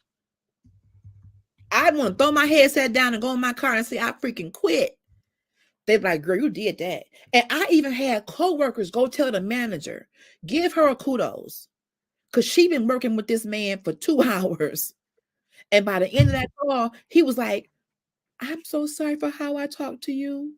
I'm sorry because you didn't even let it. You never changed your voice with me. I called you everything but a child of God, and you stuck in there with me. Now I'm in love with you and I want to marry you. Boy, get off my phone." Get Right? off here. But my coworkers, my community, that was handing me different job aids. Here, read this to them. Here, try this. Here, they was giving me stuff in between the call, helping me. Come on. Who you are connected to might help you to not settle. Mm-hmm. Sometimes you get in a funk in life. You could be saved, sanctified, Holy Ghost filled, running for the Lord with one moccasin on. You're fine. She said one moccasin. Oh my God. You've been running for God so much, your whole sandal then came off. But even those of us who are super spiritual, we have those days Right. where we just don't feel like we, ugh. But we can't afford to isolate because we need to at least, okay, community, okay, village, okay, friend. What y'all got for This me is what I'm, today? this is what I'm feeling today. I ain't gonna wallow here, but I'm just gonna tell you, this is how I'm feeling today. And then that one friend, girl, that was me yesterday. I turned on my Fred Hammond. I went and got my hat. I went and got my coat. I went for a walk, and I shook the devil up off of me. I'm Mm-hmm. on my way. Go get your hat and come on. You need that. You need that. Don't even settle for friends who can't invest in you on that level. You may not be Yeah. able to be friends with the hood rats forever. Some Mm-mm. folks may be able to rock with you all from cradle to the grave. But some people, they get off the bus because where you're going, where you're headed, the level of discipline and drive that God has given you, it's not matching where they are. And that's okay. We ain't got to fall out. Exactly. We got to fight. Exactly. Understand everybody ain't gonna ride your bus. They gonna Everybody get off at their ain't gonna designated ride. stop. There it is. They go get Some after of us that thing are stop. fewer than others, and that's okay. And we ain't gotta have 8,000 friends. If you naive enough to think that all 8,000 of your Facebook friends love you like that, ask them all for $1. And let's see if you get $8,000 in your Cash App account. Ah, Just go ahead. I need all 8,000 of my Facebook friends to cash out me $1 in 1 hour, and let's see how that turn out. not If you get good. $8, if you get But 85. also, the other thing I think for us to kind of get out of this, get out of the settling part, is in at 51 years old, I'm looking at this from this particular angle. It's a Mhm. matter of perspective. Yeah. It's and I in one of the poems that I wrote, it's not about, we all talk about perspective is something that you see that, Yeah. and that's all well and good, Mhm. but perspective also requires the other four senses. Oh, come on here with it. It requires it requires touch, it requires taste, it requires feel, it requires to hear. It's a matter of perspective, and for me, the perspective for me is looking at the positive Mhm. in things and Mm. not dwell so much on the negative, because I think Mhm. when we settle because we look at the negative. Wow. We look at the negative and the negativity of the aspect of what we go through, and we Wow. don't look at the positive aspect of it. And Mm. we reject that because, well, all I see is negative. That's all I see. But on the back end is something positive that just happened Come on the on back. back end of it. Come And on. people talk about, and everybody say, well, perspective, we see things. I said, well, there's a difference between seeing and looking. You better preach today, sir. All right. Seeing is Preach. seeing is a physical act that requires us to see. All right. Looking is requires us to look within. If you can see a negative thing coming or a negative thing happening, then you could also look for a positive thing out of it. People don't look at it from that aspect. And like I said, in 51 years of living, for me, Mm. it's a matter of perspective. Is even in my foul ups, my bloops, my bleeps, and my blunders, and even when the times where I've settled for this, that, and the third, Mm. all those experiences, even though they had negative aspects to them, they always had a positive aspect attached to it as well. And Wow. we look way too much at negative stuff when we settle because, well, I'm only good for this. Well, how do you know you're only good for that? Have you Mm. tried anything else? Have You you try explored it. any other options? That's it. We don't want to explore other options. We like things to be the same. We are creatures of patterns and habits, whether they're good habits or bad patterns. We just want it to be the same. And when you get stuck in a rut of familiarity and you never look to see what else is there, that's when you settle and you'll become resentful. That's the key. Mhm. You just hit And it. You just hit it. resentment is a very hard pill to swallow for a lot Oh, of people. that's man, bitterness, resentment, that thing will eat you up like a cancer. Be in a relationship with someone you know you really ain't even got business with. You will resent them, detest them, and loathe their very existence at some point. Now you're Mhm. worn out and you don't even have what's going to be left if you were to start over. You're so damaged. You start to wear relationships can cause wear and tear. If you're Mhm. in something that's out of alignment, you brought up that very powerful word, brother, alignment.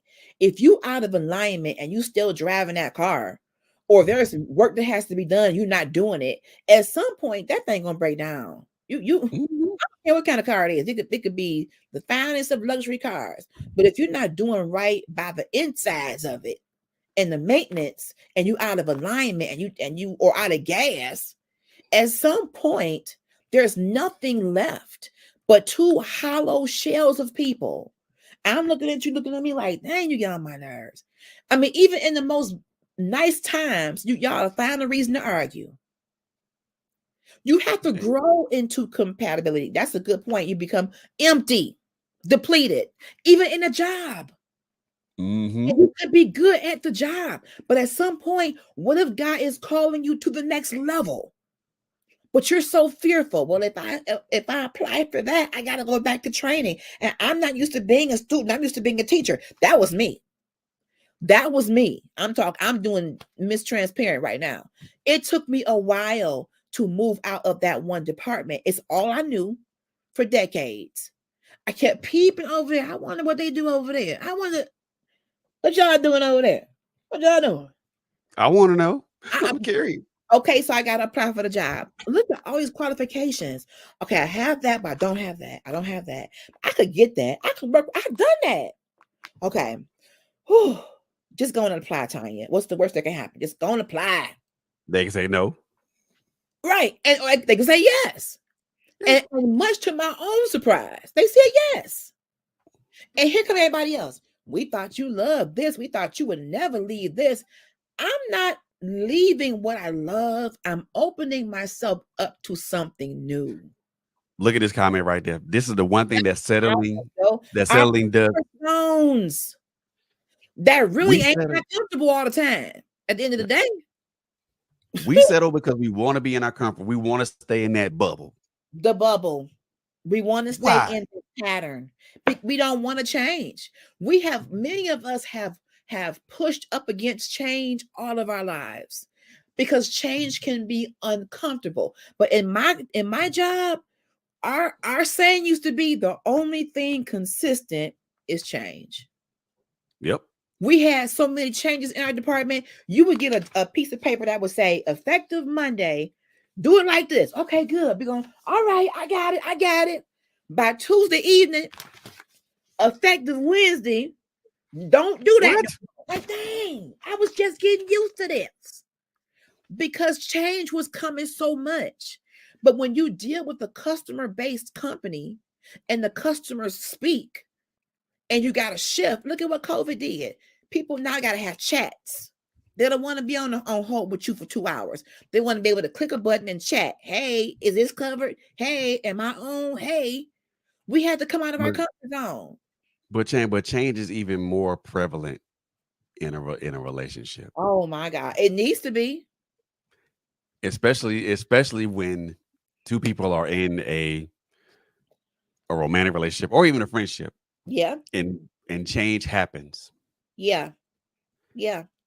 How the other person reacts to that change usually sometimes determines the course of their relationship from that point forward. Financial change. I would have never thought that I would not be on that job. I made good money. I worked hard to get in that position.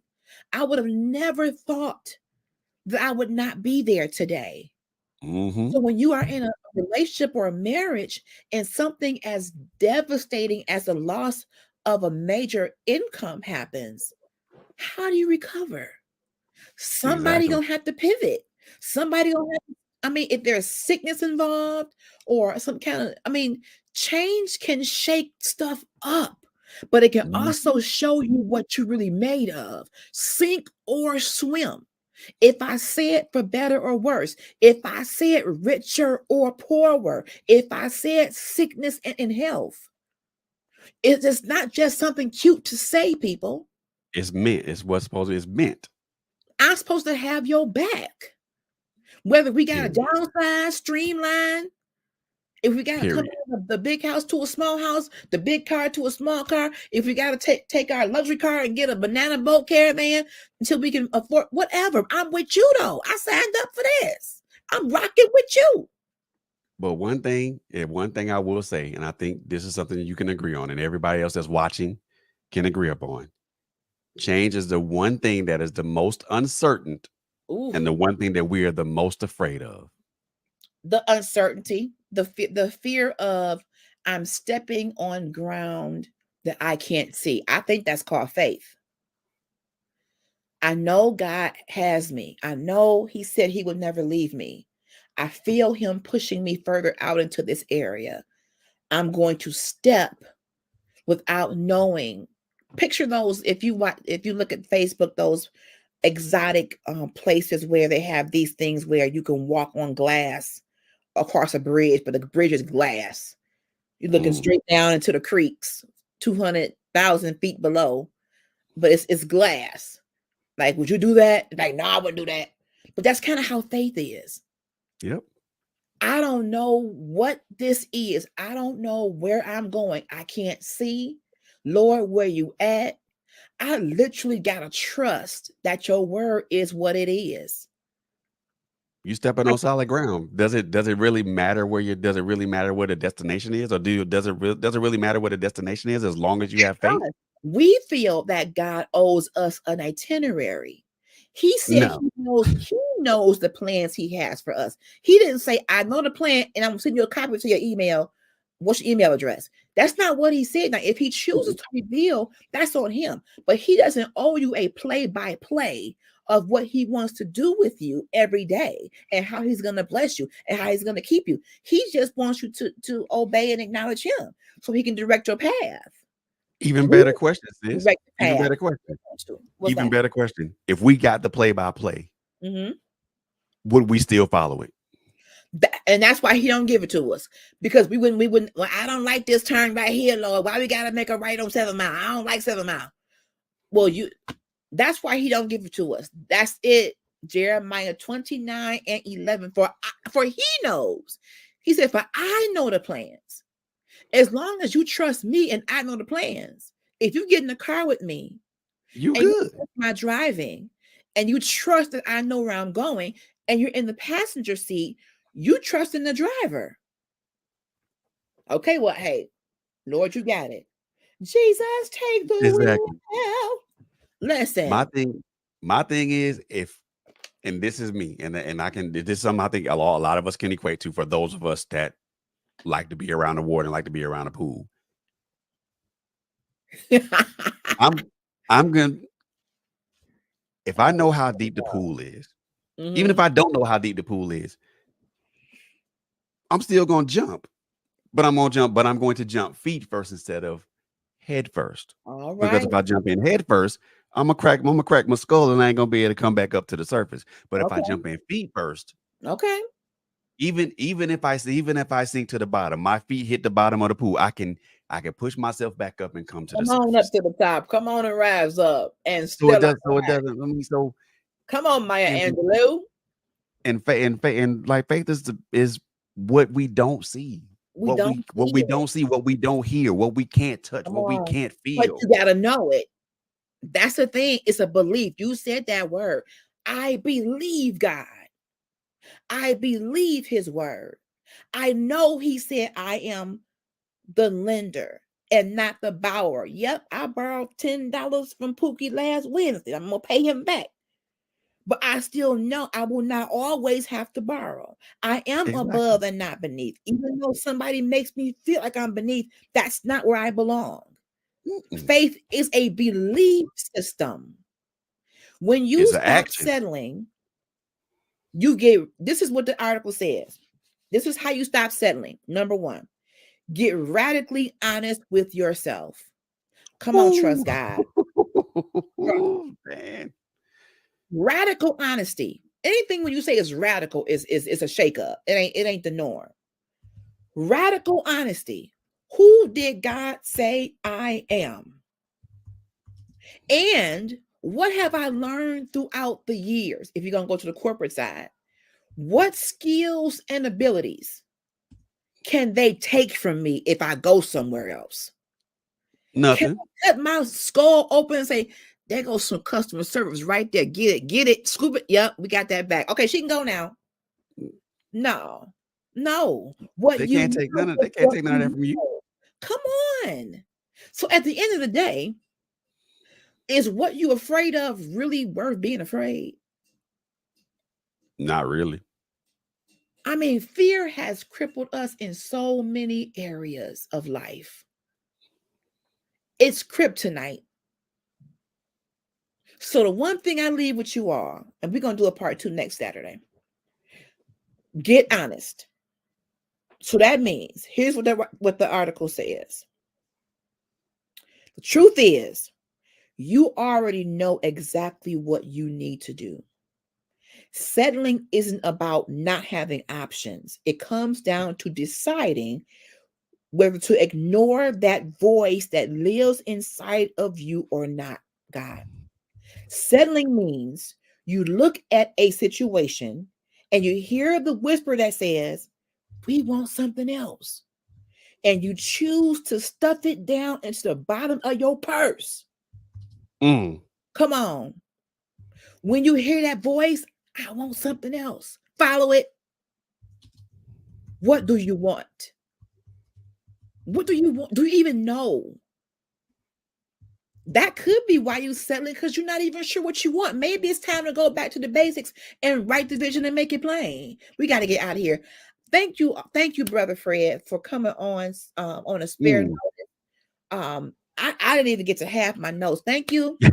Thank you for all of y'all who came through the comments. For all of you who are going to watch the replay, put replay in the comments. Share this. Will you please share this? And subscribe to Trailblazers with a Z Radio on Facebook and on YouTube. Critical Conversations has a Facebook and a YouTube. We want to get our YouTube subscribership up. And we've got merch. Yeah, buddy. Mugs. So go to our website, www.trailblazers with the Z radio.com or just radio.com. No, radio. I put it in wrong. .com. We got merchandise. We would love for you to get a shirt, get a mug, help us to get the word out. Also, if you have an event, a book, a product, a service, and you want to advertise here on Trailblazers Radio, get with us. Email us at trailblazersradio@gmail.com. Trailblazers with a Z on the end, radio@gmail.com. We would love to have you as a sponsoring advertiser, or if you want to be a permanent sponsor and we just always shout you out on every single show, we can talk about that too. That's how you can support us and we can support you. So I thank y'all for being here tonight. I has been under the weather, but I really wanted to tackle this, and we're going to have another part 2. And I got some other friends we're going to bring in on this settling. Be radically honest with yourself and do what Shelley's View said, and trust God. No more settling. What God gave you and the element of greatness he gave you is worth cultivating. It's worth the exploration. It's worth the nurture. What you have now isn't what you're going to always be. Know that. Exactly. And when the doors open up for you and you know that that's God, don't walk, run through them, because there must be something that you need on the other side. I will see you Monday morning at 9:30 a.m. for Power Hour. I love you. Buddy. A wonderful rest of your weekend. Go to somebody's church tomorrow. Thank you, God. I'll see y'all. Bye, everybody.